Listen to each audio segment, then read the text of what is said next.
Hello and welcome to Buddhistdoor Global's weekly news review. I'm Justin Whitaker, senior correspondent for BDG, speaking to you from our offices in Hong Kong. In this week's news, in India, the highest village in the world is almost out of water. As the world continues to feel the profound effects of climate change, remote and vulnerable communities are feeling the brunt of the consequences. The Himalayan village of Komik in India's mountainous far north, the so-called world's highest village, is no exception. The area possesses a distinctly Tibetan culture centered on Vajrayana Buddhism, and its inhabitants depend on the land.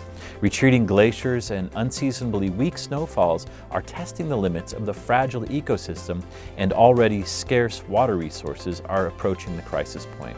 Life for the village's 130 residents, who subsist primarily on agriculture, has never been easy. Yet recent years have borne witness to increasingly severe droughts as life-bringing glaciers retreat, snowfall declines, and streams and lakes dry up. In the village, a district agriculture official noted that the effect on farm output has been dramatic, threatening livelihoods and food security. Tikun Hon has traveled to Thailand for a medical checkup. The renowned Buddhist monk Tikun Hon, also known affectionately to his followers as Thai, Vietnamese for teacher, traveled from his root monastery in Vietnam to Bangkok for medical treatment, according to a letter from Plum Village this week. The letter, dated 1st December, announced that Thai had traveled to Bangkok on 28th of November for a full medical checkup. The trip and hospital visit both went smoothly. Following the medical checkup, Thai wished to travel to the nearby Thai Plum Village community at Pak Chong on the edge of Khao Yai National Park, some 175 kilometers from Bangkok. There he will stay, enjoying the sunshine and dry air to recover from pneumonia under the watchful eye of specialists not available in Vietnam, according to the letter. In the United States, a Buddhist descendant of Wounded Knee Soldier offers an apology to the Lakota Nation.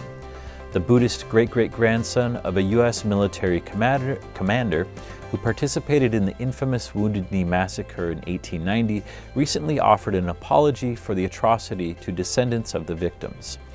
At an assembly in the U.S. state of South Dakota, Bradley C. Upton, now 67, expressed his heartfelt contrition in a formal apology to members of the Lakota Nation for the role of his great-great-grandfather, Colonel James Forsyth, a senior cavalry officer during the incident, when U.S. soldiers killed more than 250 unarmed Lakota men, women, and children.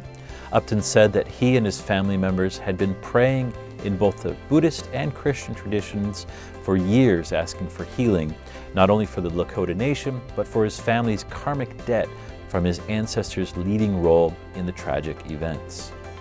Wat Buddha Dhamma, one of Australia's oldest Buddhist monasteries, has been damaged in a bushfire.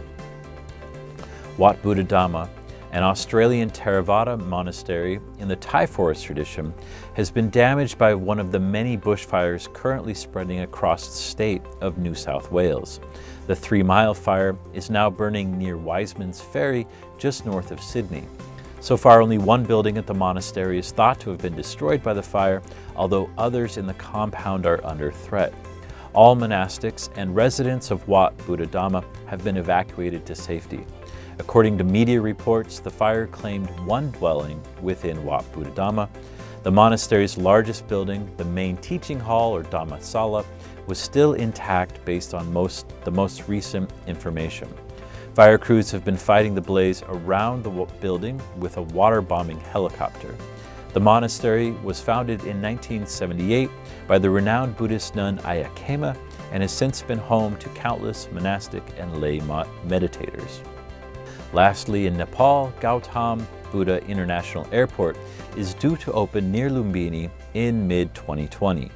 Nepal's new Gautam International Airport, or GBIA, also known as Lumbini International Airport, is expected to meet the government target of commencing operations in mid-2020, marking the Visit Nepal Year 2020 and becoming Nepal's second international airport. Upon completion, the airport will serve as an alternative to Tikun Hon International Airport in Kathmandu, which is facing a huge rise in traffic due to a steady increase in international tourists in recent years. Lumbin attracted some 1.5 million visitors last year, including about 60,000 Sri Lankans, according to a Sri Lankan newspaper, the Daily Mirror. Once operations commence at GBIA, Sri Lanka will be one of the first countries to start direct flights. Cambodia, India, and Thailand have also expressed interest in starting airline operations there. That is all for this week's BDG News Review. If you enjoy regular news videos delivered to you each week, please subscribe, give us a thumbs up, and share this video with friends. We appreciate your support and feedback in the comments below. Please be sure to check out our website, Buddhistdoor.net, for these stories along with features and special coverage of Buddhism around the world.